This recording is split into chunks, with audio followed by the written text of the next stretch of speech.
Hi, everybody. Anthony Burrows here for Life and Finances with Sacrifice and Service. Today, I want to talk about the road to recovery. Now, I know that sounds like, somebody going into a rehab program, but a lot of times, financially, we need rehabilitation. I have to go up to Sandilands, to financial Sandilands, so to speak.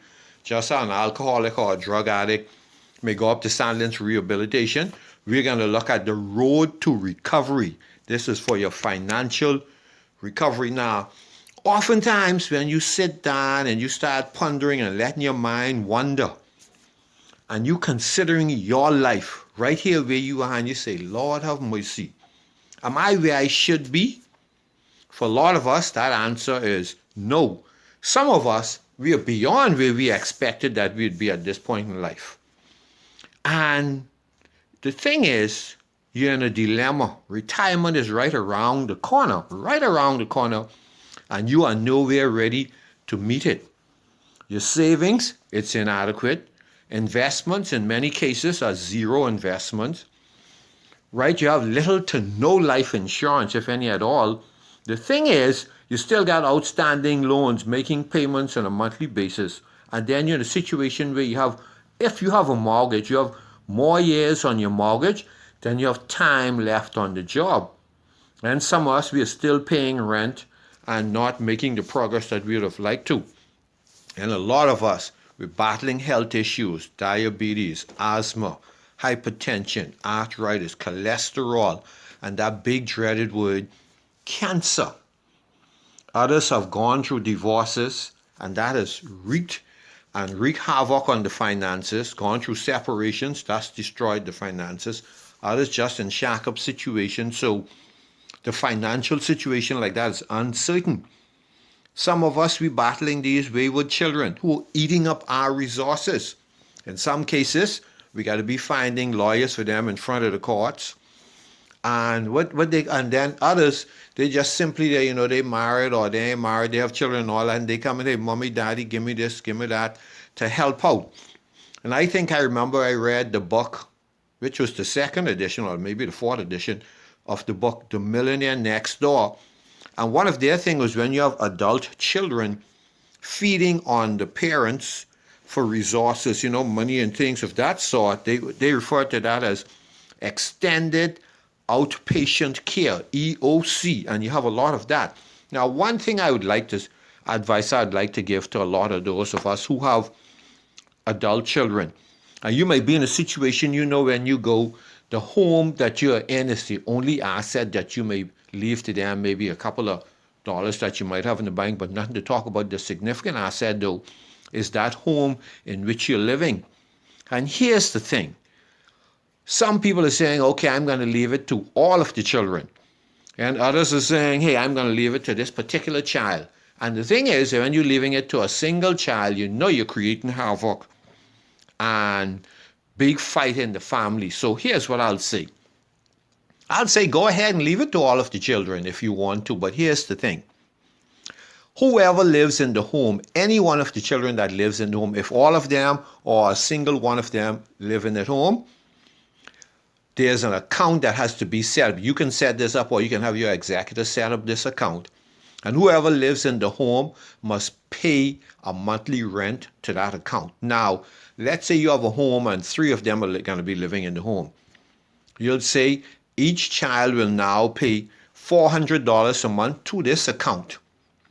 And when they pay that to the account, from that account, now that's $1,200 a month. From that account, you will pay the light bill. Someone will then go ahead and pay the light bill, the water bill, whatever repairs need to do to the homes, whatever painting, cutting the grass, keeping the landscaping, on and on and on. But do not have a situation where children are going to go and live in that home free. The thing is, with this account now, they don't have to do any maintenance to the home. The only thing they got to do is buy their food, and then you can have it where they can keep on. Just buy their food. That's about it. And the account will handle everything else. It's the solution a lot of times because you find children are fighting. One is saying, let's sell the house. The next one is saying this, that, the next. And so and then no one's putting any money into it. But you have a situation where, say, 3 of them or 2 of them, whoever is staying in, then if no one's staying in the home, the account is then set up, and then the home is then placed out on rent or however you want to do it, and you do the same thing with maintaining the property so that nobody has to go into their pocket for the maintenance of the home. But that's just one of those things, by the way. But we have to remember also, persons out there partly eating into the finances. You're battling addictions, be it gambling, drugs, alcohol, whatever it is that's financially held you back. And we must remember, our day-to-day living becomes month-to-month, year-to-year, then a lifetime. And when you turn around and say, oh my goodness, where did the years go to? And what did I do with my money? So that's how it's been. We must learn now how to handle our finances. I'll hasten to say this, you're not alone. You are not alone, and don't lose hope. We're in a situation where 90% of Bahamians, working Bahamians that is, who've worked 10 or more years, they don't even have $1,000 in the bank. That's just the dilemma. And when you look at the data, right, for the Bahamian masses financial situation, the last household survey in 2013, and I said to get an idea what the Bahamian financial situation is now. Remember, when they say household survey, by the international standard, a household that is, it can be a single person living alone, or a group of people who are even related, living at the same address, sharing the same cooking facilities, the same living and dining room space, and above all, also the same restroom facilities. So that's a household. Now, our 2010 census population was listed at 351,461, but today we are around 397,000 and change. And during the 2013 household survey, the Bahamas had 102,758 households. Now we're going to see why I was given those data. Wanted to look at, say, what percentage of Bahamians actually own their home. That's free and clear. Bahamians who fully own their homes, right? And that was listed during that in 2013 at 37,109, which is 11% of the population. We got to get that up to about 50%. That's the fight. Hopefully in 20 years, we could be at 50% of Bahamians fully owning their homes, free and clear. Now, number of persons with mortgages at the time, 2013. Mortgages we had 24,844 persons, which is 7% of the population at the time. Now, persons paying rent and the mortgage, we need to get that up higher too. So if we can get home ownership full, free and clear up to, say, 50%, and can get mortgages to up about around 25%, that's 75 right there, percent of the population. But anyhow, here we go. Now, renting at the time were 35,844, or 10% of the population. And in some situations, it's better to actually rent than to, say, take out a mortgage. But in the Bahamian context, I admonish us to, hey, grab a mortgage, get land ownership, find a way to make that asset work for you. Whether you're doing it through commercial real estate, that's apartments, or however you decide, shop space, whatever. Okay, now let's look at those. Now we have a category called rent-free living. These are people who are probably living in a home owned by a cousin, auntie, uncle, or somebody, and they say, hey, you can live in it and you ain't got to pay no rent. And you got now persons living rent-free. That's 5,665 persons at the time when the household survey was taken, which was 1.6% of the population. And then leasing was at the time 444 persons, or 0.12% of the population. And then they had another category called other, which I couldn't identify, and you had 262 persons, or 0.07. Then a fascinating thing I looked at in terms of with the household survey to see our lifestyle.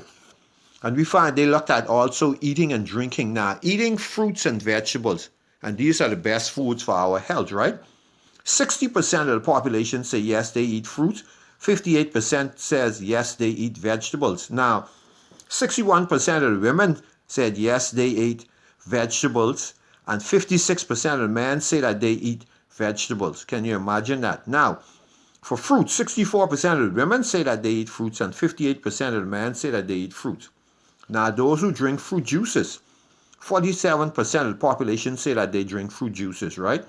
Out of that, 46% of the men and 47% of the women said that they drink the fruit juices. Now, sodas, I think it would be higher.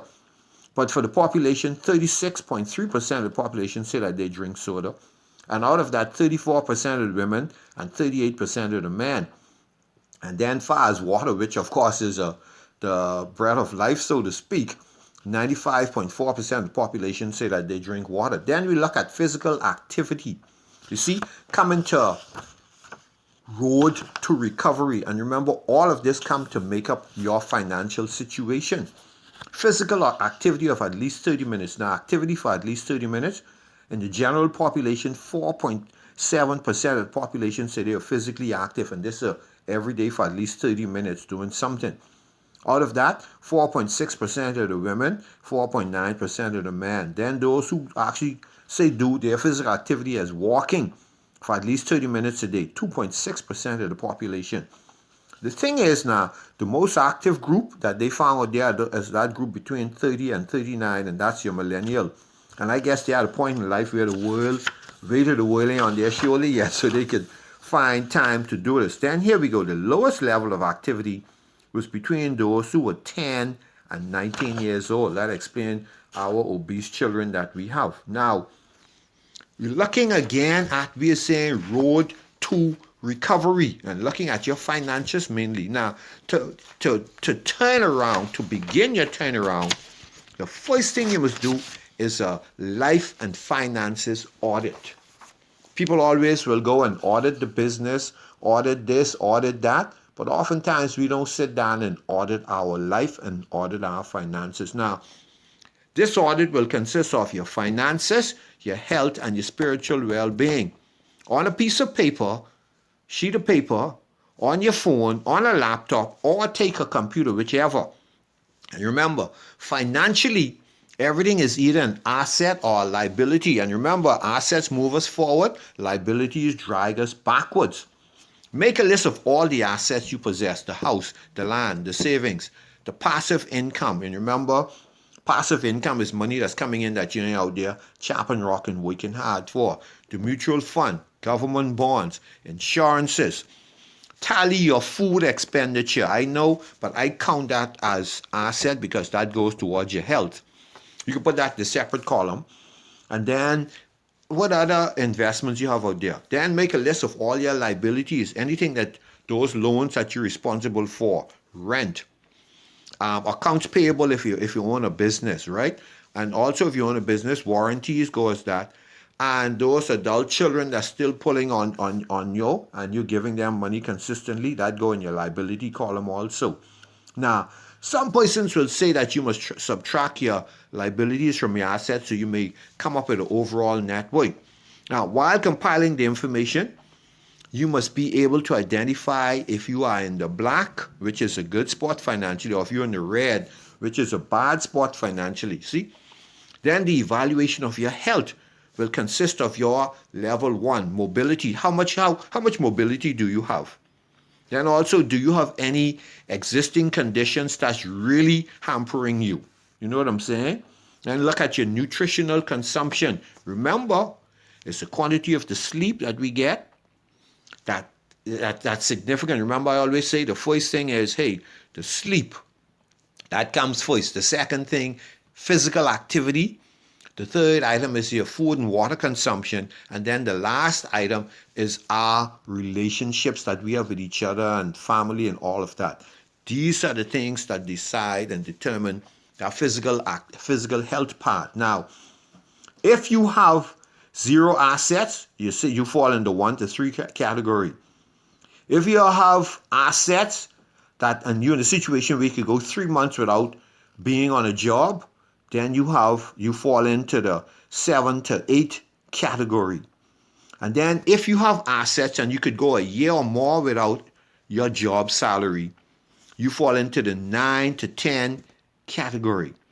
And then also if you have some assets, I didn't touch this one, but you can't go 3 months without your job and salary, then you get 4 to 6. But the idea is, see, this is where freedom comes in. Always remember that there's a difference between having a high salary and having high assets or having assets.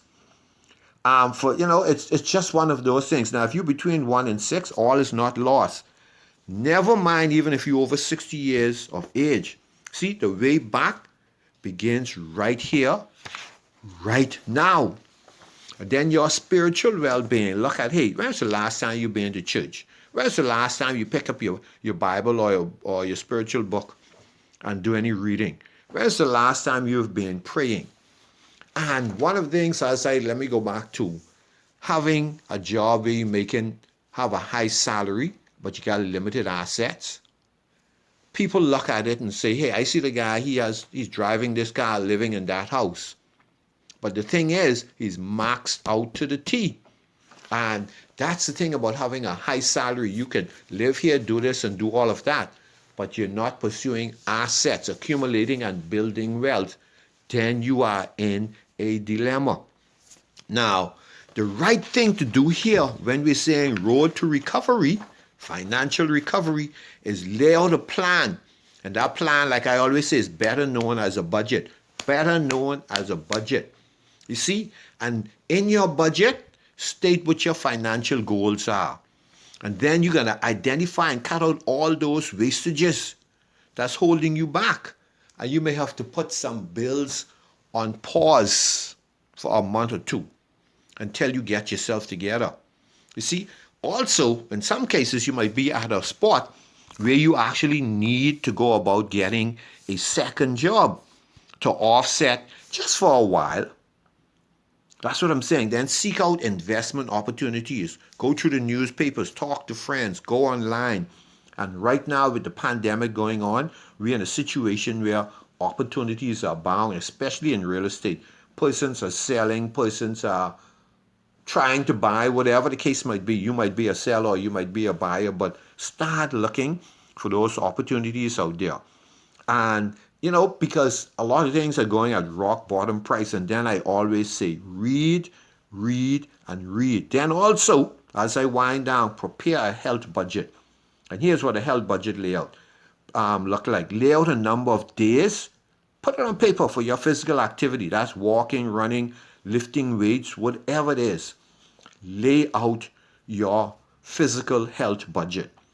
Then plan ahead so discouragement don't catch up with you. And then set time aside daily for prayer, Bible reading, Bible study, and become active in the work of the Lord. Now, remember I'm saying the road to recovery. It starts now. No situation, no dilemma is too dire that you can't accomplish what it is you need to accomplish. So until next time, may the God of heaven and his Son, the Christ, bless and prosper you.